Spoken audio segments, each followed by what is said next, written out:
This morning, I want to talk a bit straight about our church and who we are and what we are doing.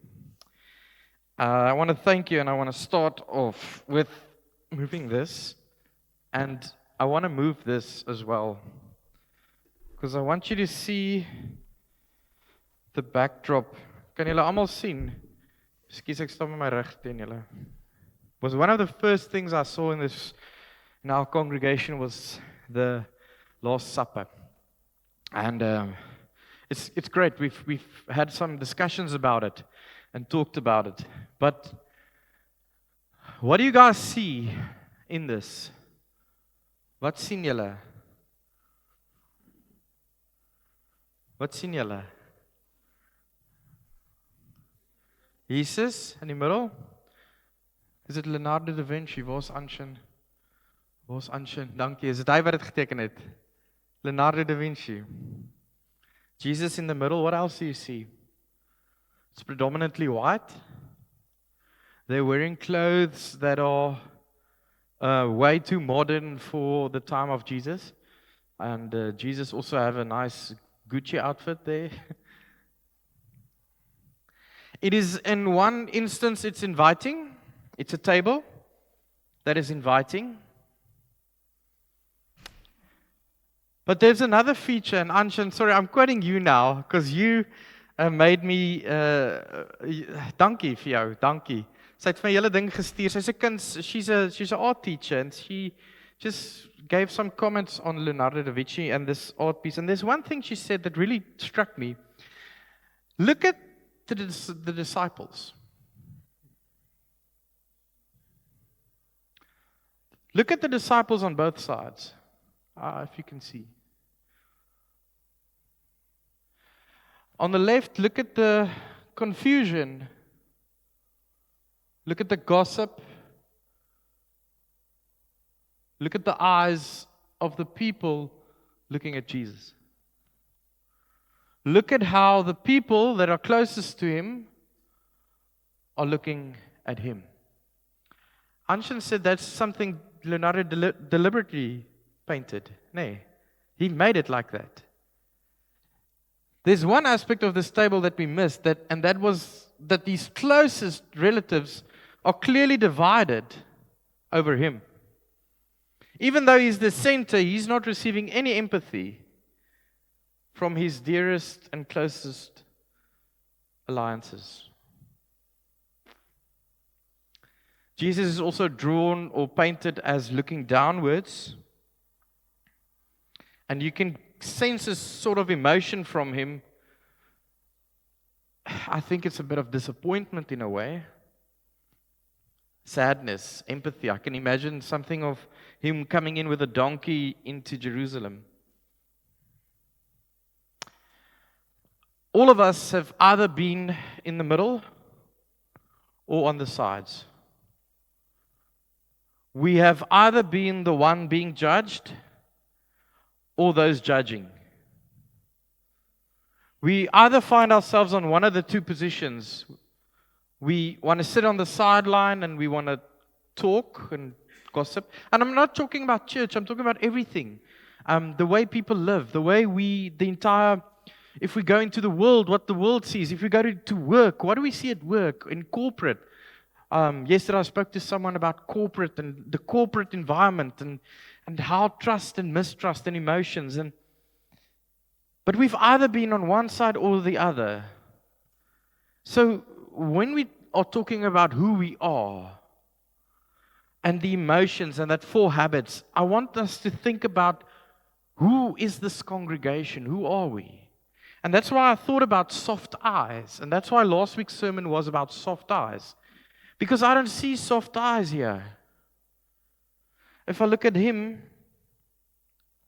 and if I look at that side, I don't see anyone looking with kindness. I see a bit of empathy at Jesus, not the rest. And if you look the way they look, what is the immediate action? I remember the Last Supper was the last evening of his life on earth, Jesus. And on that table was Judas and Peter. Both Peter will deny him and Judas will sell him out. But it was his last evening. And on that evening, do you know what he did? He washed feet. If it is your last night on earth tonight, and I bring you to your enemy, what will you do? And think of someone. We all have someone. We all have someone that immediately pops up that says, and I challenge myself, I'll struggle. I'll struggle to bend the knee and I'll struggle to wash feet. That is why it is so important that our congregations say, we want to have soft eyes. Because soft eyes changes the world. Because when you are on those sides, you're not seeing Jesus. You're criticizing, seeing everything he does. When all he did was came to invite the poor. We judge him for coming and having empathy with the lost, the sick, the broken.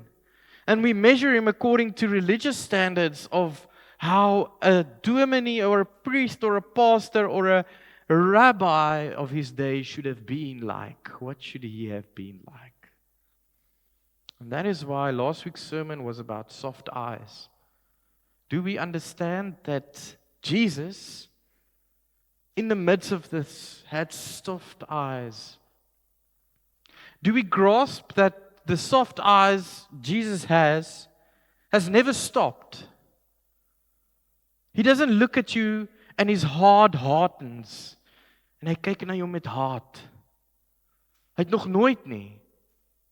Nowhere in a text I read that Jesus looked at them from with hate or with a jealousy.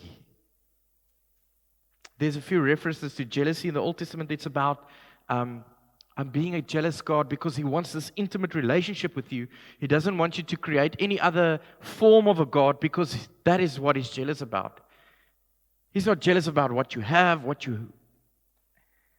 soft eyes. I think that's who we are. I think that's what we fail. And I think that's what we should become. And when we look at those 4 habits, we have the eyes, the coffee, the deeds, and the Word of God. We can change it. These are just the ideas I'm thinking of and saying maybe this is really who we are. And this is what this world needs. If you go outside here, people need soft eyes from church people and from Jesus. The Jesus frequency, I chose the theme Jesus frequency, because I looked at that Blaupunkt radio.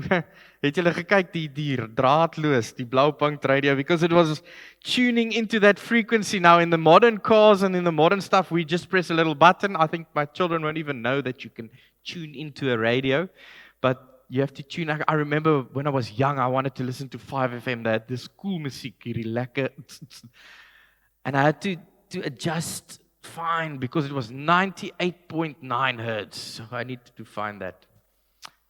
It's something like that with Jesus. If you want to find him today, you have to fine-tune yourself. Because he's not a God that comes and he confronts you and he's aggressive. He walks with you silently, sometimes weeping softly. He's not upset about what's happening. So, part of this whole sermon was, I thought about the end times and what we're busy doing with Revelations, and we all experience in some sense that the end times is here, and what should we as Christians do, and how are we, and where are we? And if we look at the wars, especially Gaza and Palestine, and I've tried to do a bit of research on that, and it's terrible. And a lot of people are saying to me, but that is one of the signs of the end times. And it made me think about a lot of things, and that's why we're doing this course on Revelations, to talk about this end time stuff. But there's other texts also referring to the end times. And I want to touch on a text this morning that really, really grabbed me. If we're thinking of end times and how we should live and what's going on in the world and what is our purpose, I want to state this firstly. We've always believed this, jy moet jou hart vir die Here gee. That's the first purpose. But I had so many great sermons where the pastor said, give your heart to the Lord. And then they play nice music and you give your heart to the Lord and nothing changes. And then it's this idea that we give our hearts to the Lord so we actually can't wait to go to heaven. But if that's great, but what about me? I'm not going to heaven. I'm staying here. Maybe I'm retired, or maybe I'm at the end of my career and I'm staying here. I'm not going to heaven. Have I now lost my purpose? Verseker nie. One of the amazing things about the Bible is that when God chose to renew His covenant, He chose what? An old man. He didn't go to a child who's got his whole life ahead of him. He went to someone who thought he's at the end of his career. And He told him, you will have a child.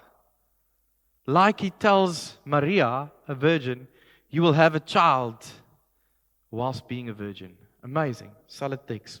So this end time text, we can look at Revelations, but we can also look, there's one in Matthew, especially in the end of Matthew, Matthew 25, where it's a reference to this apocalyptic age or this eschatological age, how we see the end times. And He says, when the Son of Man comes in His glory, so wanneer daai dag is, when that day is, when He comes again, and all the angels with Him, He will sit on His glorious throne.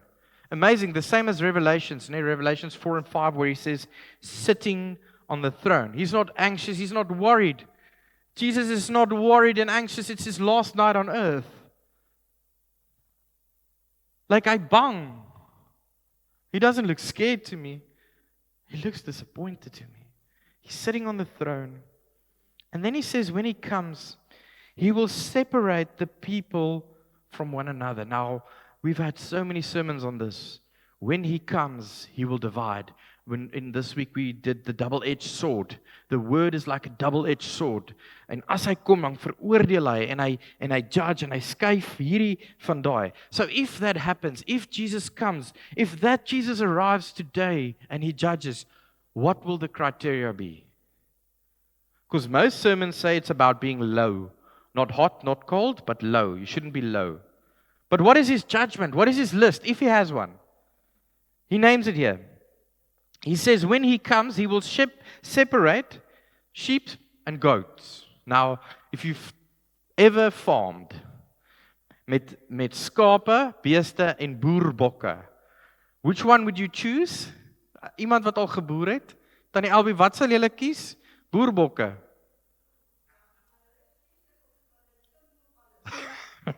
Have you ever went to these farms and you see the boerbokke? They're on top of a roof. They're on top of a rock. They're outside the fence. When you call them, they run away. A boerbok, the goats, they follow their own head. When you have a bunch of goats, you'll always find them somewhere. But the sheep always tend to stay closer together. Because somehow the sheep are always a flock. They always try to. When you call them, that's why you've got a sheep dog. And when he runs, he moves the whole herd. But try having a sheepdog with goats. The goats will chase the sheepdog. Hulle sal hom jag en hom stamp. So God comes to judge who? The sheep and the goats. Now the sheep and the goats is the people. You get two types of people. Those who say, we are broken. We come as lambs. A sheep can't defend itself really.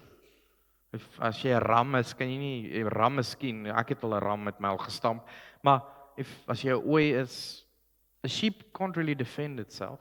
A young lamb can't defend itself. 'n Boerbok kan nog bietjie, hy is mos maar bietjie nikkerig. But the sheep comes into this world weerloos is die Afrikaans. I don't know what nice English word for it, but het jy 'n Engelse woord vir my? Vulnerable, dankie Liesel. He comes into this world completely vulnerable. So God then, Jesus, when He comes back, He judges. And what does He judge? On the one side, He judges the goats that are adamant to do things on their own. And He moves them one side, and then He moves the sheep to the other side. And then the king will say to those on his right, "Come, you who are blessed by my Father. Take your inheritance, the kingdom prepared for you since the creation of the earth."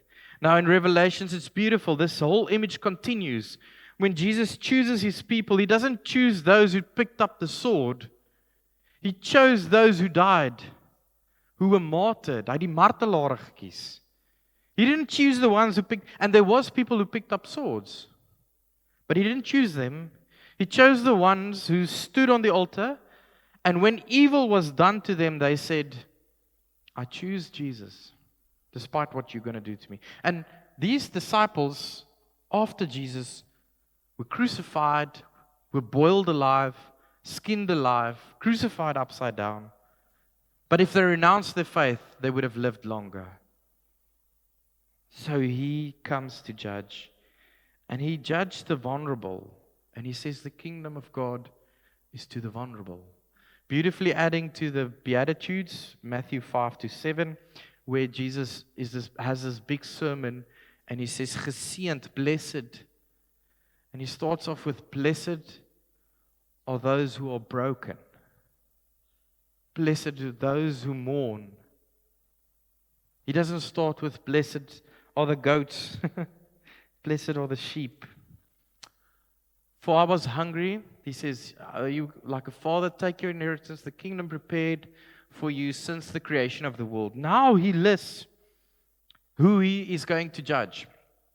He says, "For I was hungry and you gave me something to eat. I was thirsty and you gave me something to drink. I was starved, a stranger, and you invited me in. I needed clothes and you clothed me. I was sick and you looked after me. I was in prison and you came to visit me."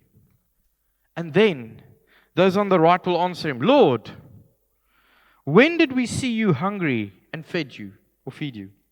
Or thirsty and gave you something to eat and drink? When did we see you as a stranger and invite you in, or needed clothes and you clothed me?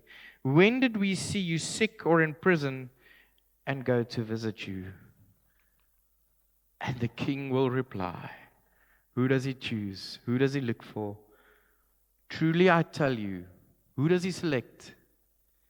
Whatever you did for the least of these brothers and sisters of mine, you did for me. Now this was a radical term, because now Jesus, being part of a selective group, says that there's other people out there that are the least.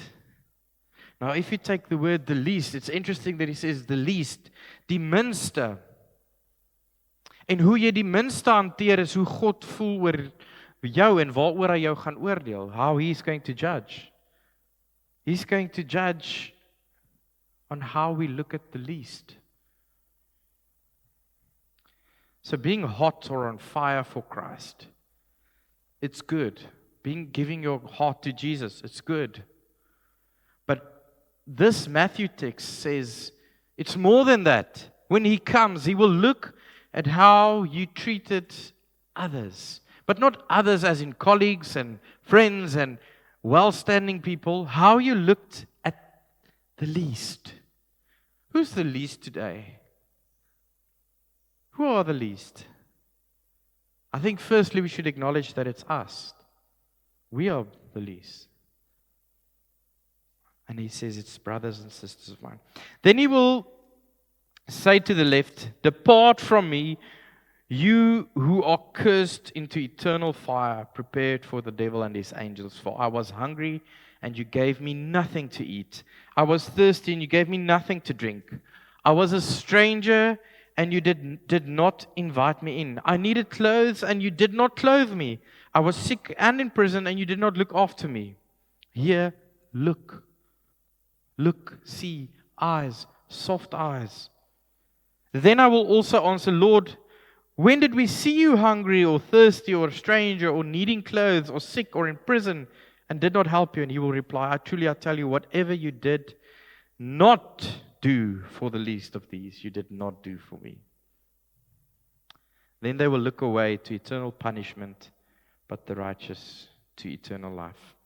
Something on the text that's interesting is in the first century Mediterranean world, A social status was tied to honor, wealth, and power. The poor, sick, and imprisoned were often viewed as shameful or lacking social value. It's almost like the same as today. The guy at the robot is not really important to us. It's important to us who knows who has who gets to do what. By equating yourself with these groups, if Jesus were to come here and say that the one at the robot is my brother, it would be, he would completely lose his inheritance and everything. This challenged the patronage system. Now that was interesting for me, because everything they did in the Bible was reciprocal. So if I give you food, you will give me food. So obviously I need to give to rich people food, because rich people can give to me food. It's a reciprocal thing. So I give to the church, because then God will bless me. I will give my 10th to others, because then God will bless me. It's a reciprocal thing. But in this text, it says Jesus deliberately does good to those who do not need it, for he knows they will not return anything. And it's called grace. Amazing. Hy gaan gee vir die ou op die straat, want hy verwag niks terug nie. Dis Jesus. Hy gee om vir hierdie mense, ten spyte van hoe hulle na hom kyk, ten spyte van hoe hulle hom oordeel. That's the patronage system. It used to work like that. So it's a lot like today in a big sense. In this Mediterranean world, social interactions were governed by honor and shame codes. This was something that added to this. So it was almost like putting it on Facebook sort of thing. It was an honor thing to eat with the wealthy and the popular, and it was an honor thing wearing those clothes and eating at this table. It is interesting that the people on the table look fairly wealthy. However, if we really went into Jesus, those that were on this table were like the poorest and the sickest. They would have been fishermen, not having a salary, not having an income. It would have looked completely different. So the least. So why soft eyes? Because when he comes to judge, who does he look for? He looks for the broken. And it adds to the whole Bible. Want so lief het God die wêreld gehad, for God so loved the world that he sent his only son for you and for me. The identification of Jesus with the modern lies redefines honor and shame. And Jesus is now shameful. How can this guy claim he is God and Son of God, but he associates with these people at his table? Hoe kan hy die God wees wat saam hierdie mense aan tafel sit? How can he do that? It's who God is. It's who God is.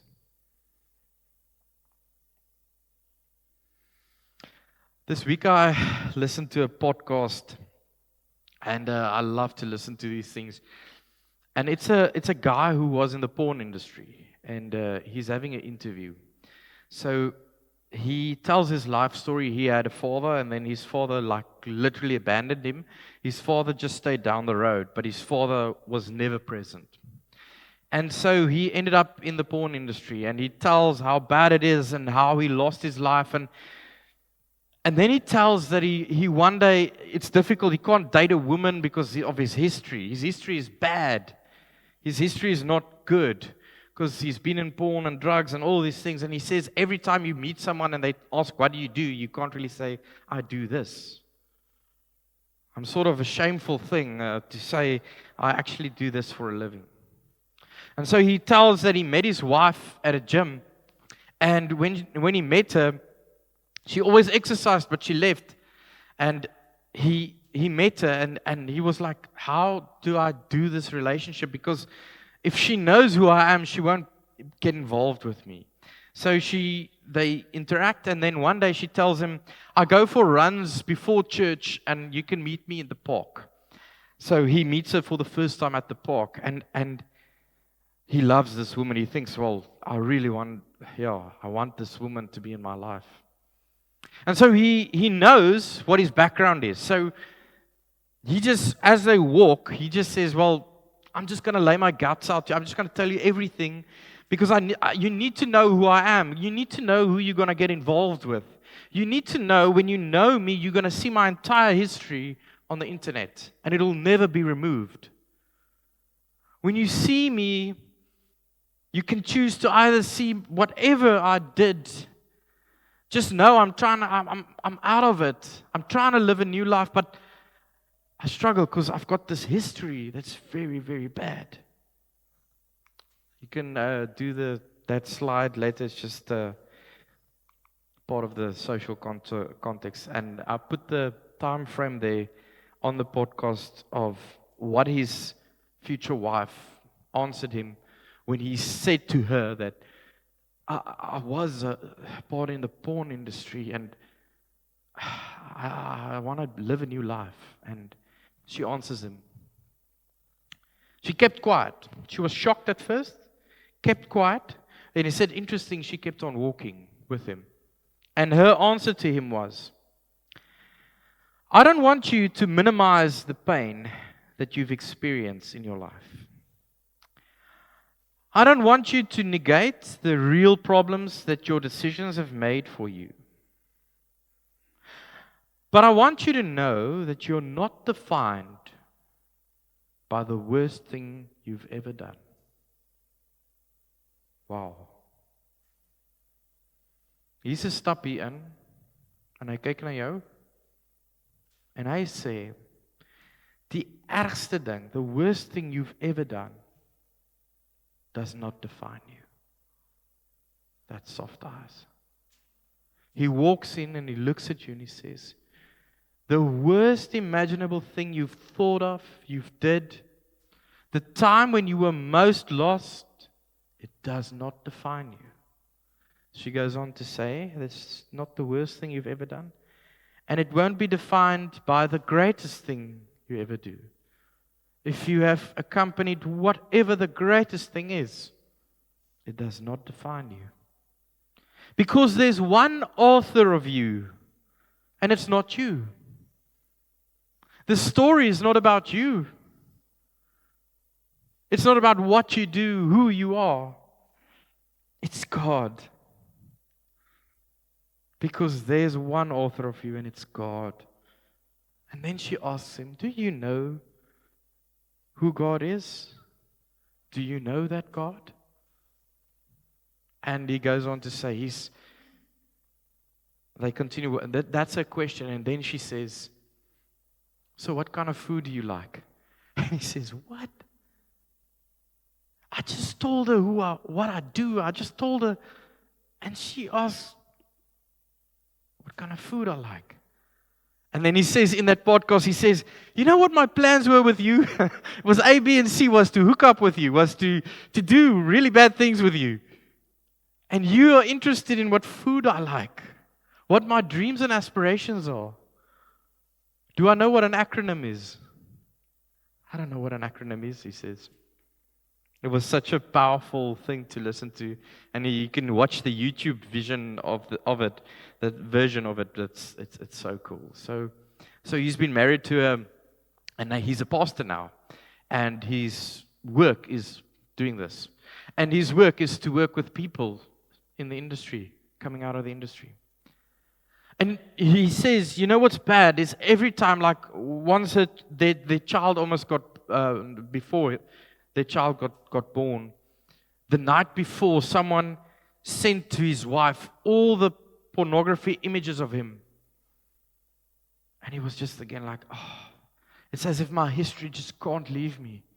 I'm confronted by the bad things that I've done, and I can stick to those things in that world, and it can consume me and it can destroy me. He says, I'm walking away. And because of the love of his wife, he can walk away.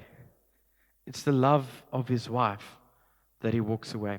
So I'm always sort of sensitive talking about Mother's Day and what Mother's Day is about, because not all have good relationships with their mothers. We have to say that.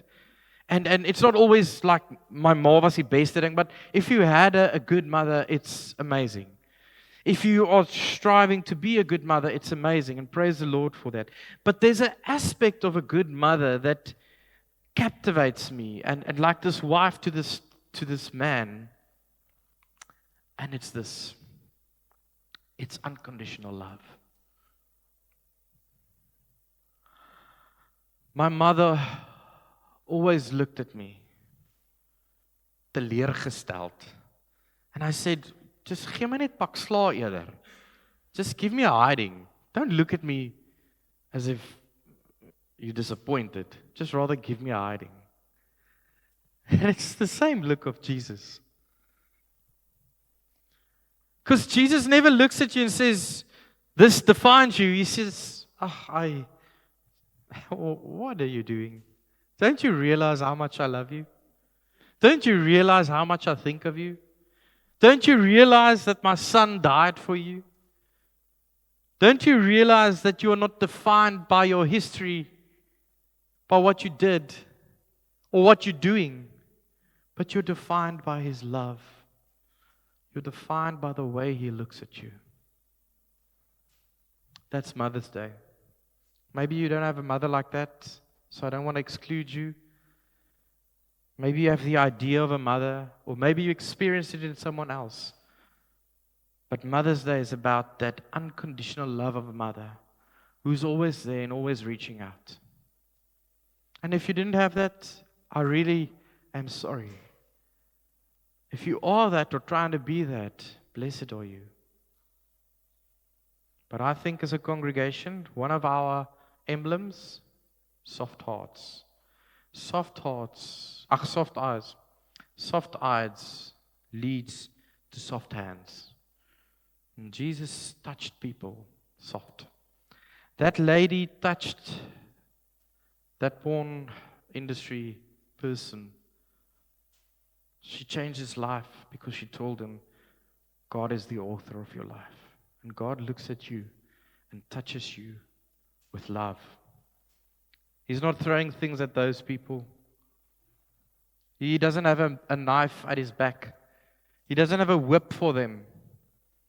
He doesn't have any weapon for them. Although they're attacking him, He looks at them with love.